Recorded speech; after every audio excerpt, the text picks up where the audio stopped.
Hello, thanks for joining me. Today we're going to talk about neoliberalism and economic policy.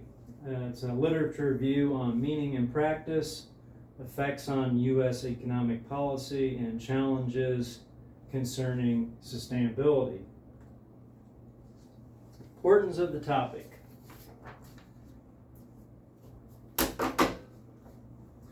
A review of literature concerning what could largely be the most influential ideology to guide economic policy in the U.S. and its importance cannot be overstated.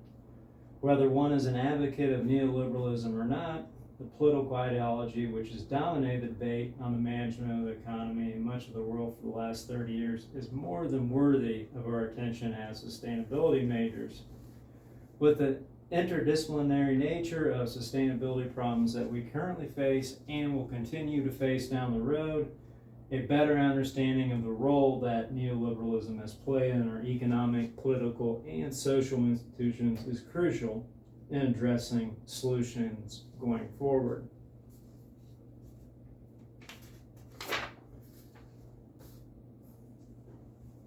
Some key points here are the advocates of the neoliberal way now occupy positions of considerable influence in education, the media, corporate, boardrooms, financial institutions, as well as key state institutions and international institutions such as the IMF and the World Bank.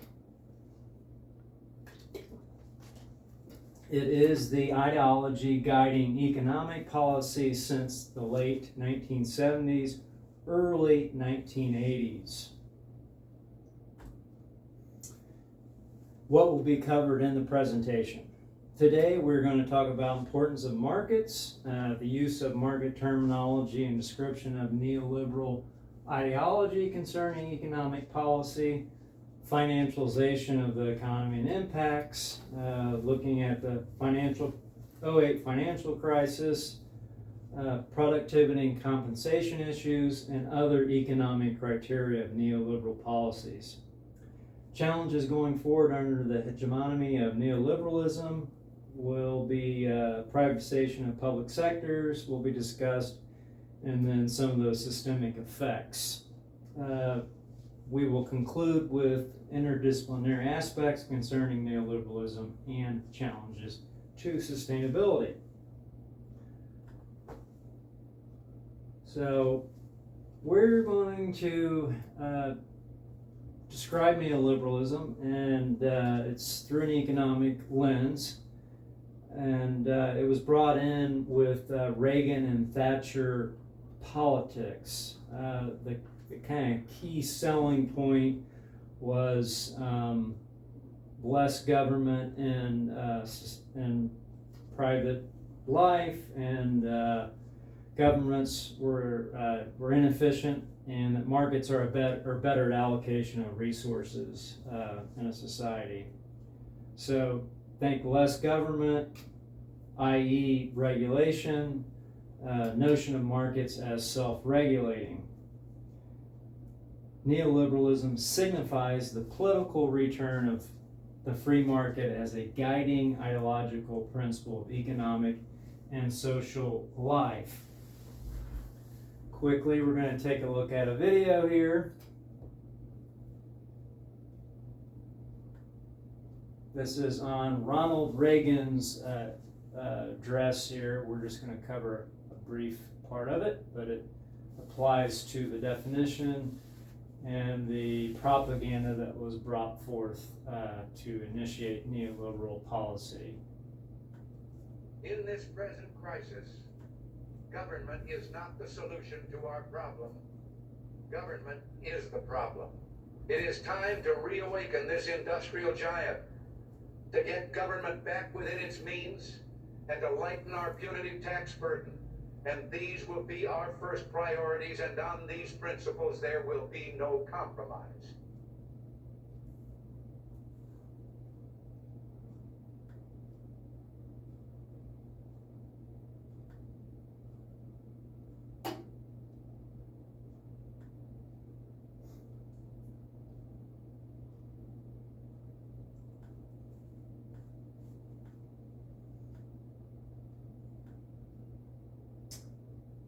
In defining neoliberalism, we are going to talk about markets, relevance and importance to the neoliberalism ideology, and a way to describe it.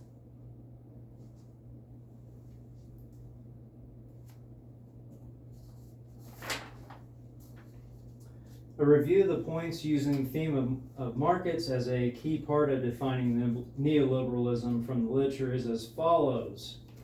Via free markets, minus intervention of government and other institutions, goods and services will be produced the most efficiently, and individual decision-making via free competitive markets will generally result in optimal outcomes. Neoliberalism marks a shift in the purpose of the state from the responsibility to ensure full employment and protect its citizens against the exigencies of the market toward the imperative to protect the market itself. Neoliberalism is distinct with respect to other liberalisms in its drive to break the market loose in conceptual terms and elevate it to a level above politics, that is, free it from political interventions of any kind. And lastly, markets constitute the best possible arrangement for the satisfaction of individual needs and the efficient allocation of resources.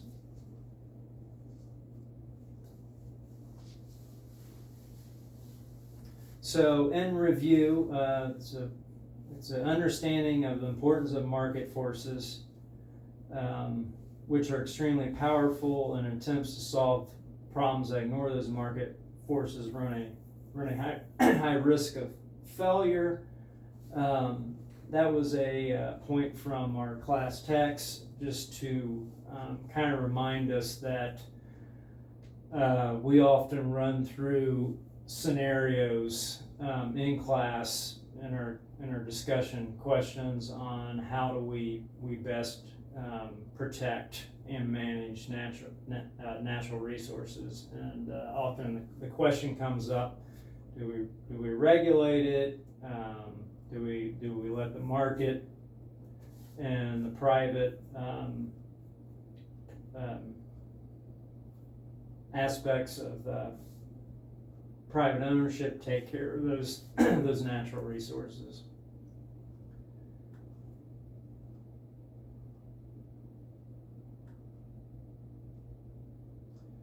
So, moving from definition to practice, using neoliberal policies to redesign the economy post-1970s, focused on increasing the role of financial institutions, resulted in rapid growth of financial sector, the economy, and decreases in manufacturing from globalization, i.e. offshoring of production. So we're going to take a quick look at a video here that discusses some of the effects of deregulation and ultimately the financialization of our financial institutions in the U.S.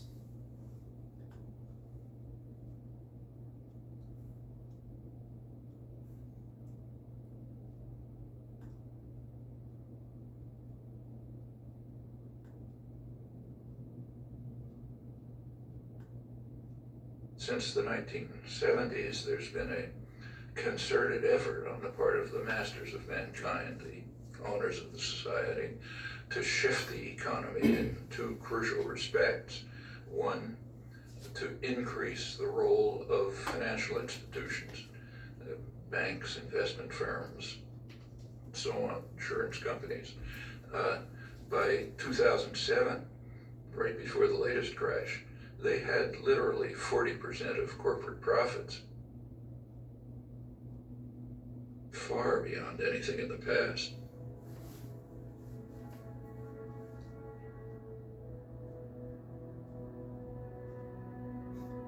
Back in the 1950s, as for many years before, the United States economy was based largely on production. The United States was the great manufacturing center of the world.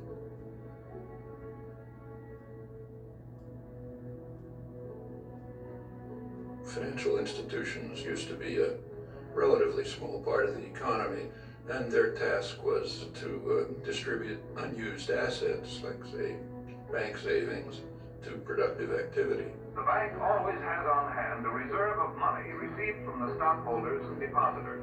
On the basis of these cash reserves, a bank can create credit. So besides providing a safe place for depositing money, a bank serves a community by making additional credit available for many purposes. For a manufacturer to meet his payroll during slack selling periods, for a merchant to enlarge and remodel his store, and for many other good reasons why people are always needing more credit than they have immediately available. That's a contribution to the economy. Regulatory system was established, banks were regulated, the commercial and investment banks were separated, cut back very risky investment practices that could harm private people. There had been, remember, no financial crashes during the period of regulation. By the 1970s, that changed.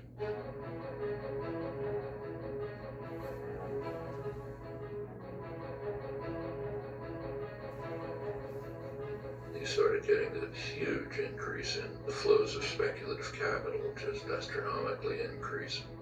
Enormous changes in the financial sector, from traditional banks to risky investments, complex financial instruments, money manipulations, and so on. Increasingly, the business of the country isn't production, at least not here. The primary business here is business. You can even see it in the choice of directors.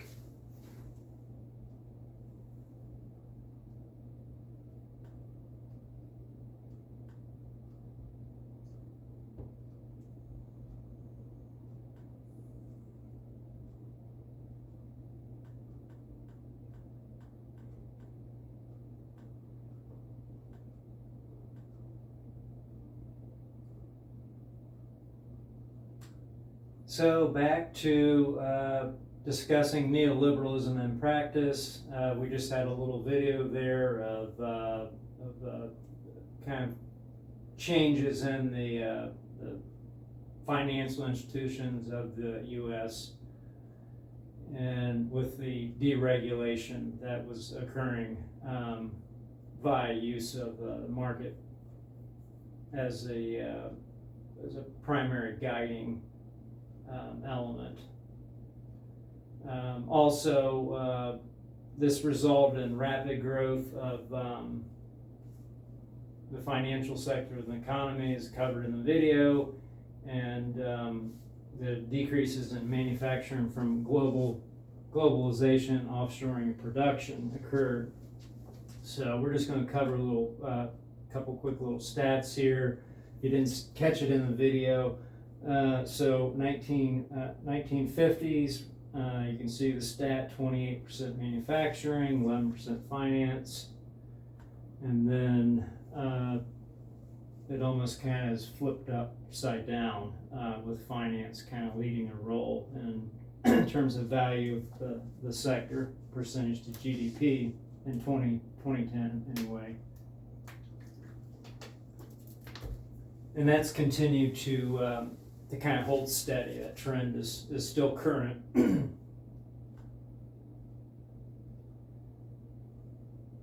So just in review, the financial sector takes full advantage of deregulation that occurred from the principles of neoliberal ideology towards the market approach.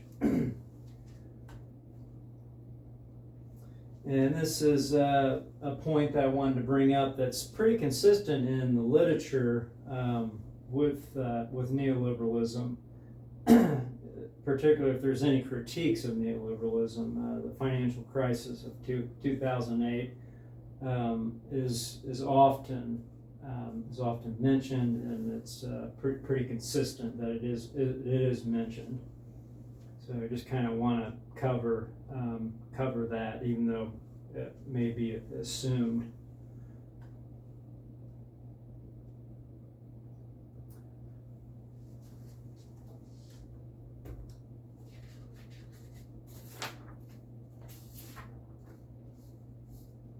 So, although it's not the purpose of paper to go into a detailed discussion of the causes of the 08 financial crisis.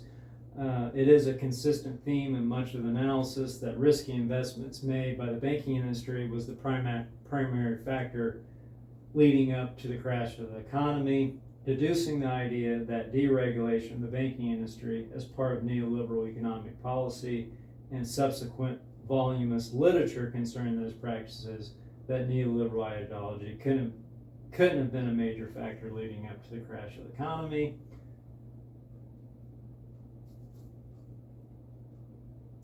To address points in literature about the serious concerns of the actual practice of running your economy with a deregulated banking sector, we have a few relevant statements from the literature.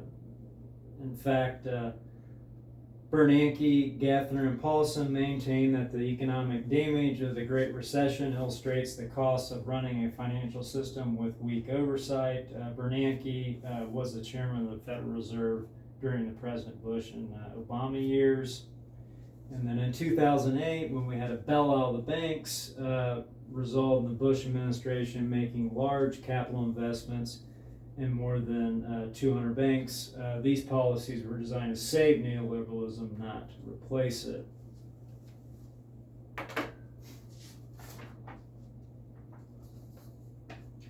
So moving on past the 08 financial crisis, we're going to look at a few of the economic indicators, and we're going to kind of touch on some of the ironies or paradoxes in actual practice of neoliberal economic policy.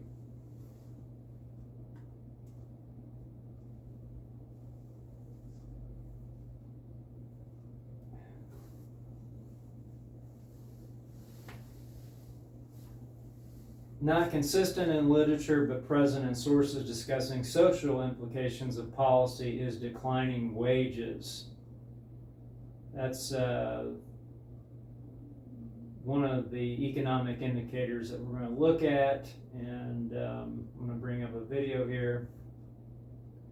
And this is Mark Blith. He's a distinguished economics professor at Brown University. And he's just going to cover a couple slides on productivity and declining wages, some of the economic indicators that presented themselves during the neoliberal era. Ended in the 70s. Well, all the way in that first regime, what you have is productivity and wages going together exactly as I described. You pay for higher wages with productivity increases, which allows you to cycle back and continue to pay the wages, until basically capital defects because of labour strife and the shift in the profit share, which peaks, as I'll show you in a minute, 1973. So hourly compensation stagnates, but productivity goes up. That gap is just another way of measuring the inequality gap, because that's the returns to capital, that's the returns to labour.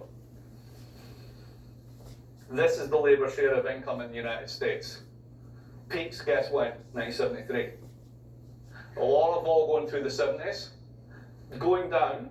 Then there's the tech stock bubble from 97 to 2001, and then it's just systematically down all the way. And what have you got here? You have 58% going from 65%. So that 12, 13 point gap, let's think about what that is. Let's just call it 10%, just for making the math simple, right? The US economy is $18 trillion. So that's a $1.8 trillion shift. Now, 95% of Americans work for wages. They get W-2s. 5% get the returns from capital. So that 1.2, 90% of it has gone to just 5% of the population. And the skew within that is an 80-20 Pareto split. So essentially it really has gone to the 1%, the top 1%. That's another way of measuring that same split between productivity and compensation. You see this in the story on incomes locally. This is the actual real wage gains over the period from 79 to 2016. Unless you're in the top, from basically from 60 to 80 or 80 to 100, you got nothing. And negative at the bottom, you've actually lost money in real terms since 1979. And it's been stagnation, 3.41%, it's nothing, right? Even the middle classes, it's gone up 10% in like 30 years. But if you're in the top, you've done very nicely indeed. And globally, we see this, we're talking about this at lunch, has globalization helped the emerging economies? Absolutely it has. Here's global income, poorest person in the world, richest person in the world, real income growth over time.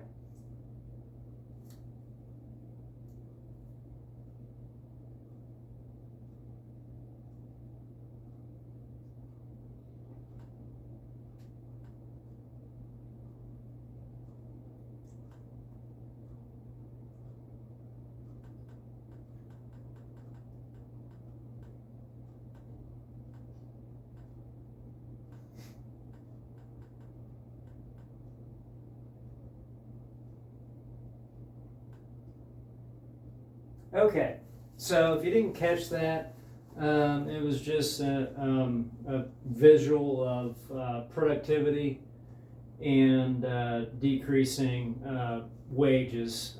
He showed that split. You had productivity continuing to rise, and then you had labor going the other way, and that distance is just another way of measuring inequality. And so we're going to move on to another stat here. This is from Setterfield.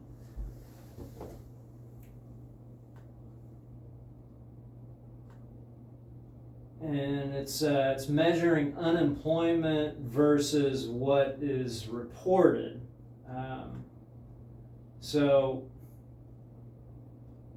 It was Slattery was the source. So what's reported is in the blue, and that's unemployment rate through the last 20 years or so.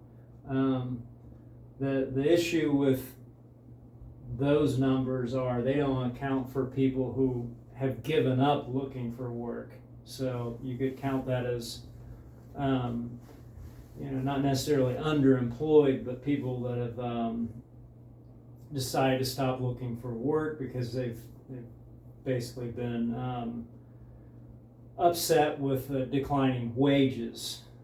So there, if you contrast the two, there's quite a difference. So if that other measurement was added in there, the unemployment would be significantly higher.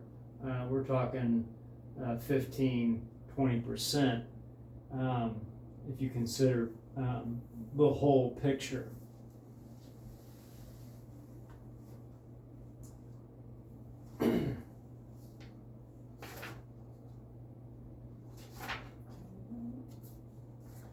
Okay, challenges going forward. Looking at the literature not only through an economic lens, but ones that considers both economic and social considerations of sustainability, we will review some points in the discussion in the literature on deregulation and emphasis of employing the market concept advocated through neoliberal policies in the public sector. The healthcare sector, being one area, is a realistic target of neoliberal policies advocating for market-based solutions to providing more customer-focused solutions via privatization. The public sector's reform agenda aimed to personalize aspects in the public service arenas and more customer-focused was the jargon used to reduce the size, state of the government with cuts to social policy expenditures in general. We would see a continuing trend of privatizing healthcare in the following decades as neoliberal hegemony set in. Unlike the typical transactions of consumer and commodity type goods and services of a marketplace, privatizing healthcare brings into the discussion the social implications of attempting to look at every aspect of life as a potential market through the neoliberal ideology. So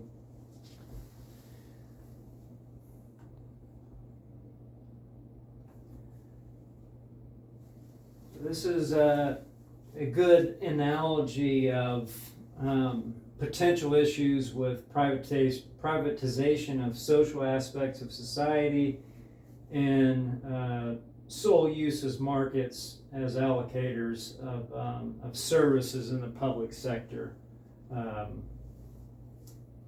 e.g. the healthcare. So for those of you who are not construction people, that's a screw, not a nail. So you can't use a hammer on a screw. It just doesn't work. So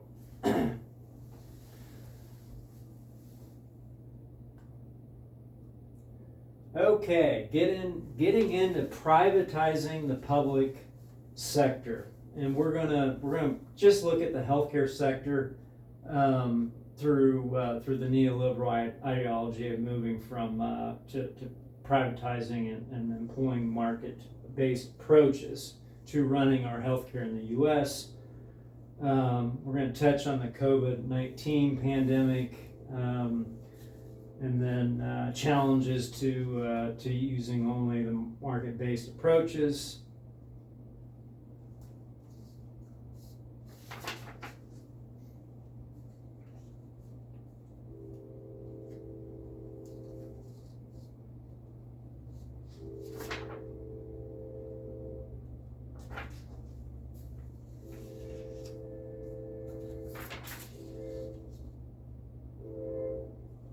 So to sum up the privatizing aspects of healthcare, this is a point that kind of resonates throughout the literature. Van Barneveld, 2022, emphasizes the pandemic's disastrous worldwide health impacts have been exacerbated by and have compounded the unsustainability of economic globalization based on the neoliberal dismantling of state capabilities in favor of markets. This has had an adverse impact on communities, economic security, health, and well-being, all linked to systematic dismantling of state capabilities in favor of markets. So prior to the pandemic, there have been signals all along that a move from public funded and managed healthcare systems to privatization has not led to a more effective and efficient system as promised from the neoliberal ideals of utilizing markets for the most efficient allocation of resources. A global pandemic has been feared by public health professionals and academics for decades. Those neoliberal selling points of breaking up public monopolies has led to the same thing occurring in privatized healthcare systems as large corporations consolidated with conglomerates and swallowed smaller competitors. Also, sales of public assets had only temporary or short-term impact on public debt, but impaired government, national and state, long-term ability to increase revenues and expenditure capacities through the loss of those profitable assets.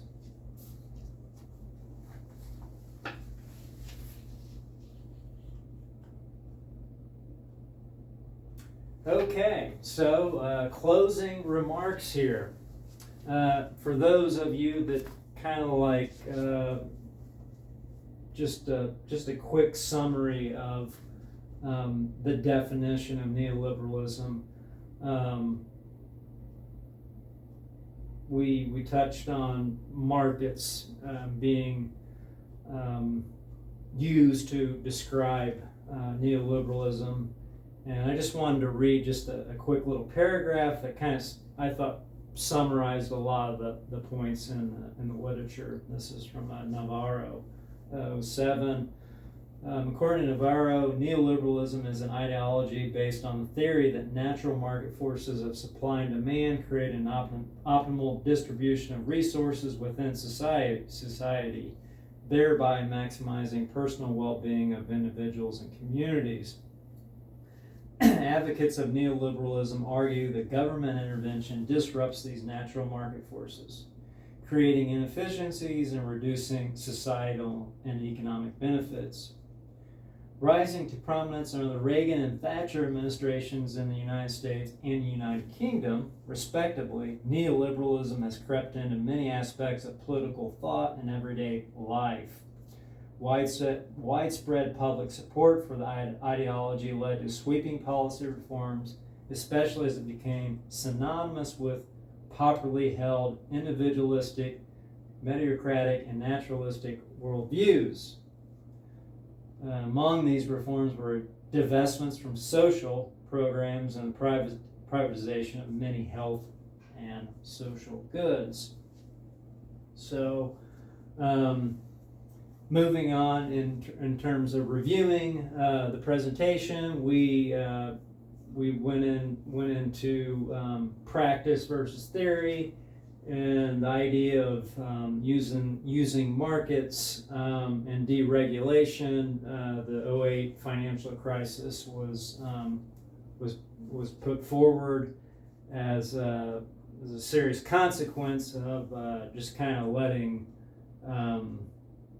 as they say, laissez-faire style capitalism kind of run its course. And then within that deregulation and privatizing, we touched on the healthcare system, and then the points on the pandemic where modern first world U.S. healthcare was there were some issues in terms of managing the pandemic, and so we're going to get into some just closing remarks here. So now that you have a better idea on the impact of neoliberalism and the systemic nature of it, because it has really kind of engulfed all aspects of our American society, here are a few questions posed. Does the concept of neoliberalism help us to understand better what goes on in the world, or does it rather lead us astray? Will it make us overstate some trends and underestimate others, of which some will counteract and even neutralize public sector reforms and other developments inspired by neoliberal economic theories and ideology?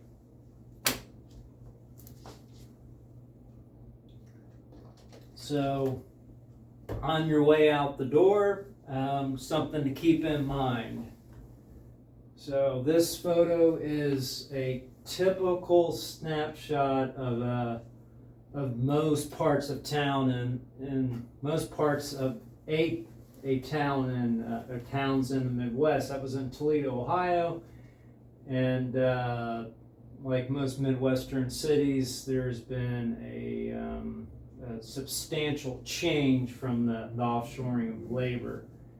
And you have dilapidated factories and the neighborhoods around it that are basically unable to sustain themselves anymore because there's no good paying jobs. So that's kind of the gloomy snapshot there. And this is what I want you to keep in mind. How are we best going to look at economic policy for future generations? Do we want something more on the right, where it involves people and it creates jobs, or are we content as a society with having cheaply made goods? Everything is that we wear, for the most part, is made in China, so it's cheap, and that is definitely a selling point. So if we manufactured more of our goods, they would cost more. But what are those implications with offshoring labor and globalization of markets? So anyway, thanks for listening, and hopefully you have some more tools in your tool belt, so to speak, when reviewing natural resource issues and looking at some of the systemic effects of economic policy. Thank you.